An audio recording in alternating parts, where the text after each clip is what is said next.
Hi everyone. Today we're going to talk about this great book again. Chapter 28 is mainly about living virtuously. So, what does living virtuously mean? Living virtuously means basically you connect yourself to nature. As you all know, the Tao Te Ching basically tells us to live the way. Basically, it's the middle way. Okay, so it's particularly this chapter 28 is great because it's also beyond this, be the one with nature. So if you can live as one with nature, that's great. And also becoming like a child again, because most of us are very busy with work, with our own life, and we grow older and older and we become too serious with life without becoming a child again. It's not about being childish, more than that, but being like a child is more a child curiosity. So even though you think you're older, that doesn't mean that you're wiser. Some people never become wise because they are living into their own, bubble, and not accepting the way it should be become virtuously. So living virtuously is also becoming more peaceful. And the older you get, you can see the world's going. Some people are not very peaceful, and they voted the wrong people into place, and then you get the wrong people that's handling all the policies in this world. Maybe they will change eventually after a few years, and then a new president or prime minister come into place, then the policies already hasn't changed and you get the same results.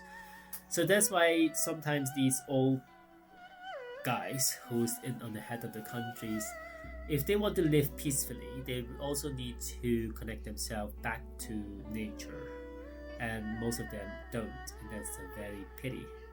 So I have jotted down some of the points here. The uh, the most important one is basically if you live virtuously, meaning also that when you live with the flow, like a river, in the river flow, that it bends, and when it hits to a rock, it doesn't stop there, it just move on, either go sideways over it. So that's why with flowing with your life, meaning flowing like a river, is also importantly need to be noticed that you're not going to be fixed yourself. So it's most of the time constant change. Be the pattern basically of the world is yourself as well. So you have no ego. As I said in my previous video, that the ego, edge got out, is most of the people who has an ego, they don't like to let go of their preconceived ideas, because they say, I'm right, you're wrong, so why should I listen to you? And that's the hardest part. Especially when you're in a relationship, either it's a personal relationship or business relationship, it's very important to always keep quiet in case that you don't know anything, and don't let your ego overrun it. So meaning that you don't say things that you're not knowing, and you just listen to and observe what has been said, because the ego wants always to be right. And it's better when you have this kind of conversation, that you go back to your center and understanding that you are the nature, so that you don't say, oh, I'm right or you're wrong. Instead of saying, it's very interesting, let me think about it. Instead of focusing on that the person being wrong, is maybe that person that says that thing or does that thing is wrong, which is fine. Then you don't judge the person, but then you judge the words that they said, or maybe the deeds that they have done. So meaning that you go directly to attacking the problem, not the person. And that's very important. Let's give you an example, that sometimes you argue with the partner, or maybe in business or in relationship, then you have to think about it, even though that thing might be saying is not correct. I'm not saying you're wrong, because once you say you are wrong, that means you're attaching to that person that is wrong, because the person's never wrong. It's maybe the thing that they say is wrong, or the thing that they do was wrong. Okay, so don't let your ego be in the way. Another fact is act in accordance with eternal power. This is the formless form, as I said previously. If you become more conscious, then life will never be the same again, because then you will think about the things that you will do before you're going to act upon. I have a favorite saying that you are not your thoughts, you are not your emotion, and you are not this physical body.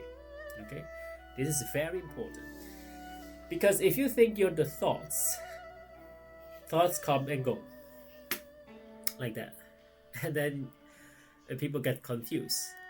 Maybe you think about something and then suddenly it goes away, and then you think, hey, that's not me.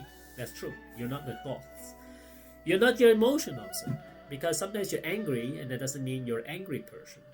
You can be a lovable person as well, because there may be an emotional change, and time to time depends on your mood. So you're not your emotions, and you're not this physical body as well. You can see when you're a baby, a baby face. When you become a toddler, and they have a toddler face. You become a kid, they have a kid face. A teenager, as we all know, teenage face and teenage body. And the older you get, like now, then you get your older body face and older body as well. So it doesn't mean that you are this body. Like I said in my previous videos, that you're not your names, as you already know. I'm not going to reiterate that you're never your name, by the way. If I ask you who you are, you're not your name. So you're not your thoughts as well. You're not your emotions as well. And you're not this physical body. You're the formless. You're the consciousness awareness. It's very important that you are conscious about being conscious also. That's another way.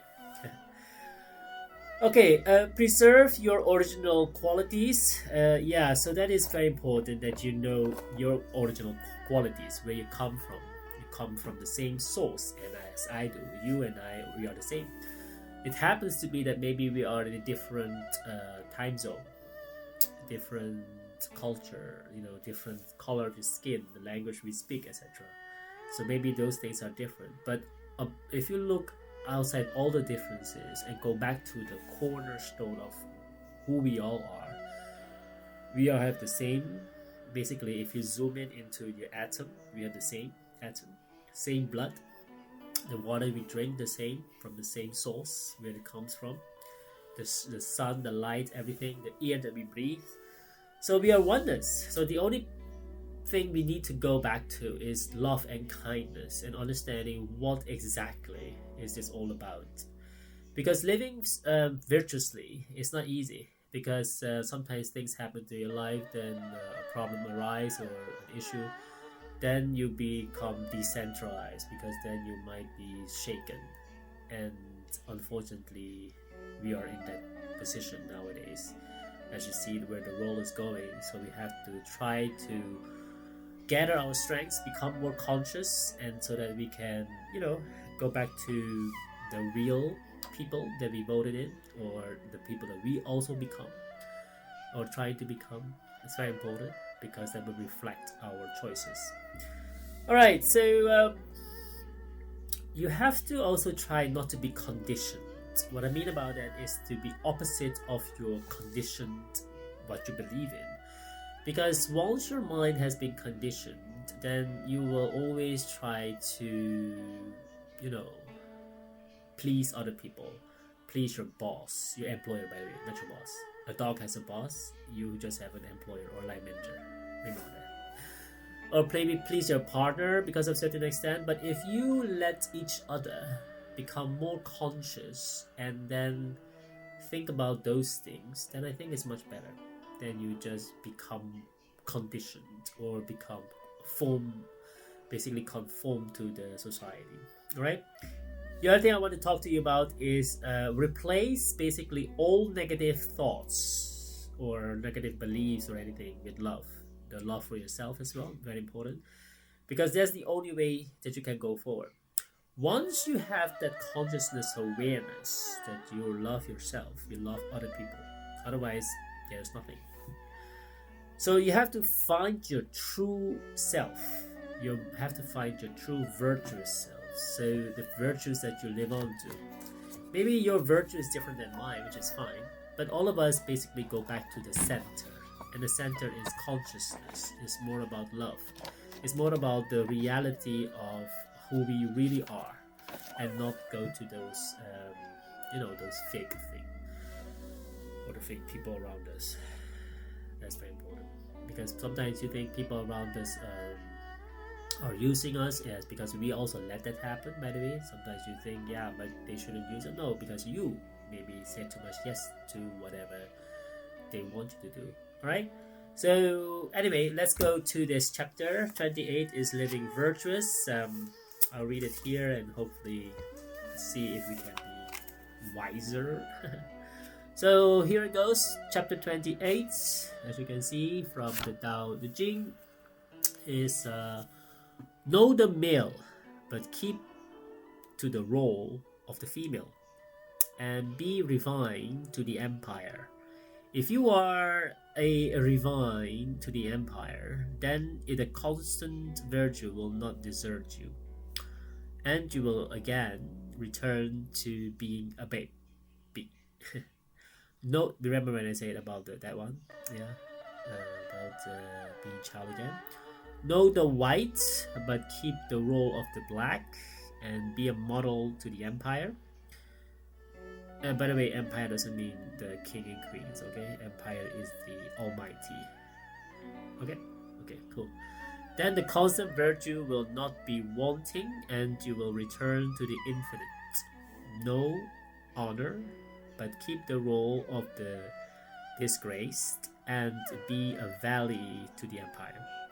If you are a valley to the empire, then the constant virtue will be sufficient, and you will return to being the uncarved block. Okay, there is a caveat here when it says about know the honor. I'm going to read it here for you. Is the 6 lines beginning with quote, but keep to the role of the black, unquote, are almost certain to be an interpolation, but of an early date. If that is the case, then the line following should be translated, and I quote, but keep to the role of the Suliat. What does it mean? You need to find out what it is. I don't even know what it is. Unquote. Thus forming a contrast to the line, quote, know the white, unquote, with which it is continuous. This conjecture is supported by the fact that, as quoted in the Xinxia chapter in the Chung the line, and I quote again, know the white is in fact followed by the line, quote, keep to the role of the Suliat. Very deep, right?